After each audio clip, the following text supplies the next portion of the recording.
Hello again, everyone, and welcome to another edition of Richard's Fabulous Friday Hymns.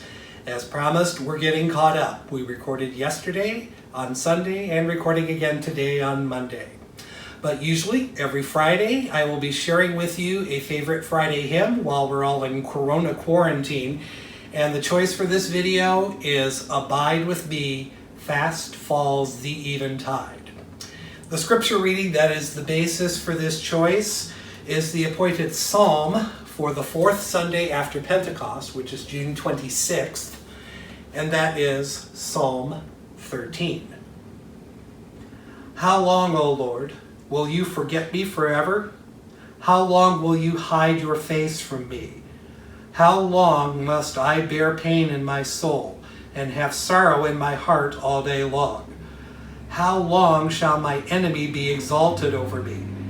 Consider and answer me, O Lord my God. Give light to my eyes, or I will sleep the sleep of death.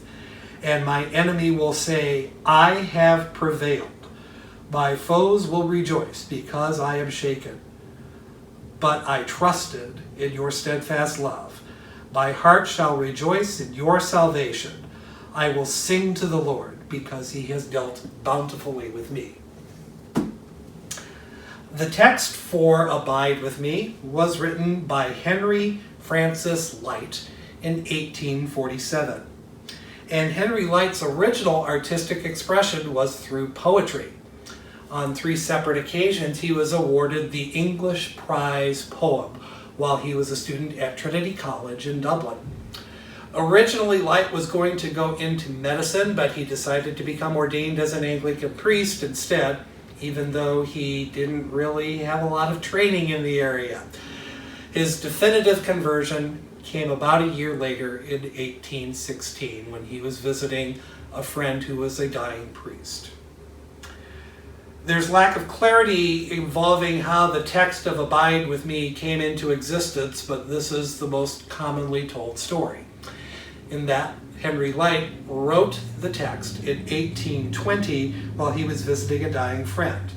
That dying friend frequently repeated the phrase, abide with me. And after visiting the friend, Lyte then wrote the text of the hymn and presented a copy of it to the family of his dying friend.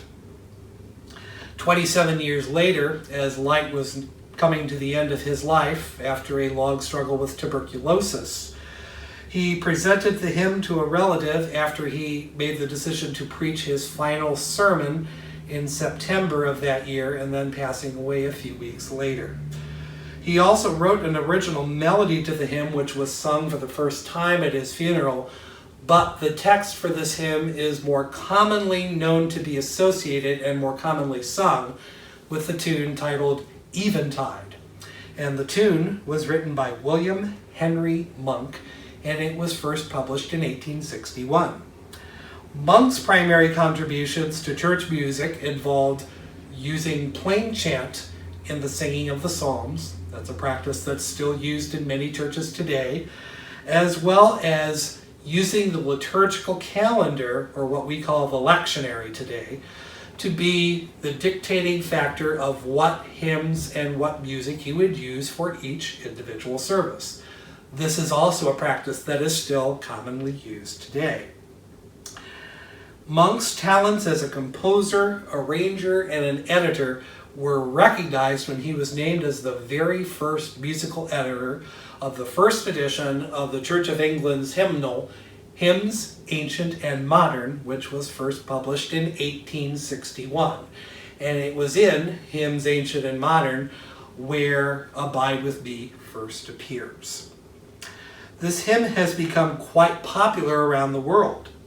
In the United Kingdom, it was sung at the funerals of both King George V and King George VI, King George VI being the father of the current Queen Elizabeth. In the United States, the hymn was sung at the funeral of President Ronald Reagan in 2004. In India, the hymn was a favorite of Mahatma Gandhi, and it is also sung each year on Republic Day every year, January 26th, and Republic Day celebrates the day that the Constitution was first in effect in India in 1950. The hymn is also commonly sung at military services around the world, such as Remembrance Day services in both the United Kingdom and Canada each year on November 11th, as well as Anzac Day services in Australia and New Zealand each year on April 25th, to memorialize and honor Australians and New Zealanders who both gave their lives for their respective nations.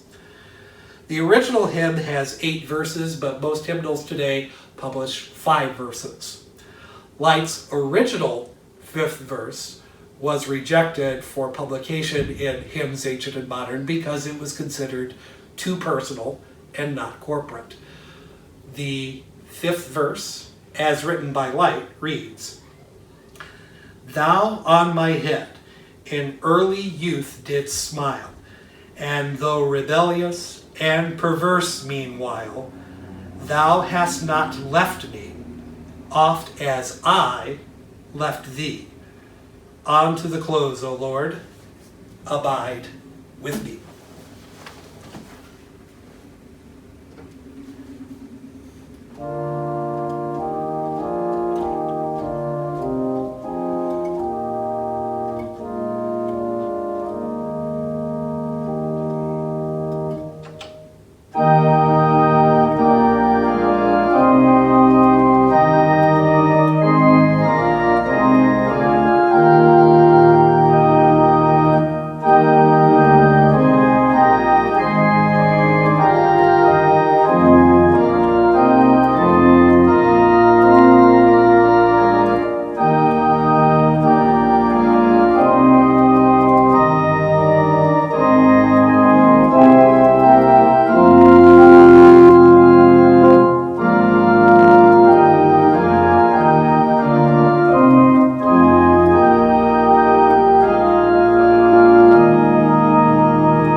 Hoping you all have a wonderful week, and I'll see you again next time for another fabulous Friday hymn.